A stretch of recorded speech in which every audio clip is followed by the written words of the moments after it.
안녕하세요. 위대한 요리장 이승희와 맛있는 이야기 요리사랑 연구소 김강호TV 김강호였습니다. 오늘은 맛있고 재미난 요리 이야기 그 24번째로 돼지고기에 대하여 알아보도록 하겠습니다. 돼지는 가축화가 된 멧돼지를 말합니다. 전 세계에는 약 8억 4천 마리의 돼지가 사육되어 사람들의 중요한 영양원이 되고 있습니다. 돼지는 약 9천년 전에 중동과 근동 지역에서 가축화되었다고 여겨집니다. 돼지는 돌고래에 견줄 만큼 매우 영리하여 3살 아이 정도의 지능을 가지고 있다고 합니다. 돼지의 몸은 뚱뚱하고 다부지며 털은 거칠고 뻣뻣하게 생겼습니다. 머리는 짧고 두툼한 목으로 몸통과 바로 연결되어 있고 머리 앞으로 툭 튀어나온 주둥이에 코가 있습니다. 돼지는 눈이 작아 잘 볼 수 없지만 후각이 예민하여 먹이를 잘 찾습니다.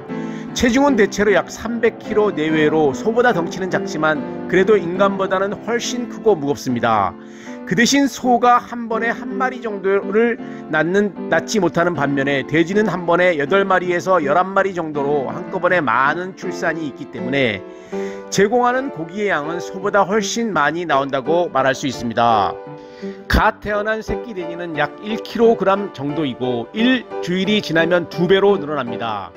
돼지가 완전히 자라기 위해서는 1년 반에서 약 2년이 걸리며 돼지의 수명은 9에서 15년 정도 삽니다. 오늘날 돼지는 오랜 시간과 노력을 거친 품종 개량으로 수많은 종에 이르렀는데 전 세계에 사육되고 있는 돼지의 품종은 약 1000여 종에 육박한다고 합니다. 지금도 이슬람교도와 유대인들은 돼지고기를 먹지 않는 전통이 남아 있습니다.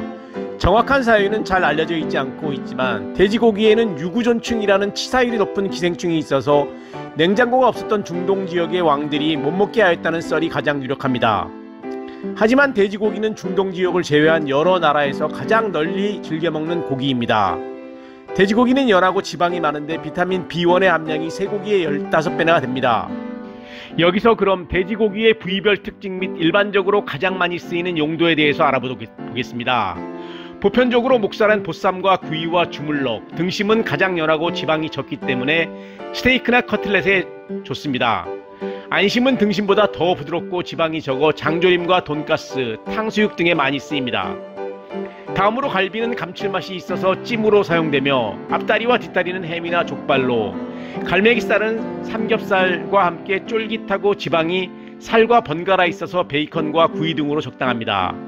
마지막으로 많이 쓰이는 사태는 운동량이 많은 부위라서 거칠기 때문에 찌개나 수육으로 적당합니다. 우리 한국 사람들이 가장 좋아하는 삼겹살은 살과 지방 부분이 3겹 겹쳐져 있다고 해서 붙여진 이름입니다. 삼겹살은 살코기와 지방이 삼겹의 막을 형성하며 풍미가 좋은데 돼지고기 부위 중 가장 고소하고 다양한 조리가 가능하지만 기름기가 많아 지방 함유량이 많고 칼로리가 높은 부위입니다.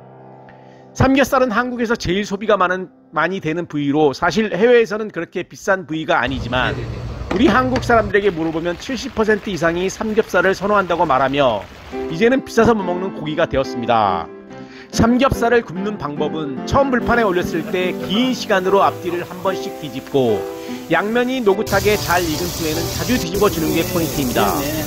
돼지 기름은 발연점도 꽤 높은 편이라서 튀기거나 볶는 것에 크게 부담이 가지도 않고 동물성 지방이 건강에 나쁘다는 인식 때문에 바짝 익혀서 먹는 게 일반적입니다.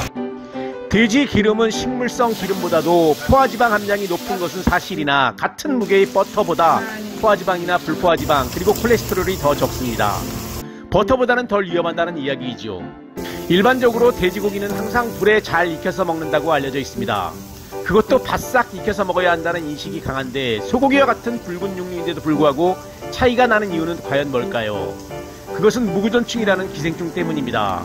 동물을 날로 먹었을 때 덜 익혀 먹을 경우 동물의 몸 안에 있는 여러 가지의 기생충에 감염될 우려가 있는 게 사실입니다.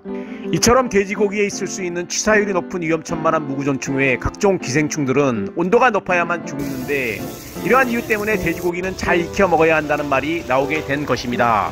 여기에는 과거의 돼지 사육 방식이 영향을 미쳤다고 할 수 있는데 옛날에는 잡식성 돼지에게 아무거나 먹이는 경우가 종종 있었기 때문입니다.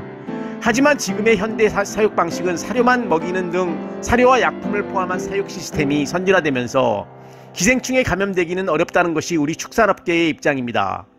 옛날보다 덜 걱정하셔도 된다는 이야기이지요. 그렇다면 소는 왜 돼지보다 덜 익혀서 먹는 걸까요? 궁금합니다. 그것은 소는 잡식인 돼지와는 달리 초식 동물이기 때문에 기생충에 노출될 위험이 적으며 소에 기생할 수 있는 유구전충은 더 낮은 온도에서 사멸하기 때문입니다. 하지만 돼지고기는 현대의 사육 시스템이 발전했어도 안심할 수 없는 이유가 있습니다. 기생충보다 더 조심해야 할 문제가 따로 있는데 그것은 바로 식중독입니다. 식약청에 따르면 유통 및 손실 과정에서 잘못 관리된 고기를 덜 익혀 먹을 경우 식중독에 걸릴 수 있다고 강력히 경고합니다. 아울러 식중독 예방을 위해서는 돼지고기의 중심 온도를 75도에서 1분 이상 익혀서 섭취하는 것이 바람직합니다. 구독과 좋아요는 영상 제작에 큰 도움이 됩니다. 이상으로 요리사랑 연구소 김강호TV 김강호 교수였습니다. 감사합니다.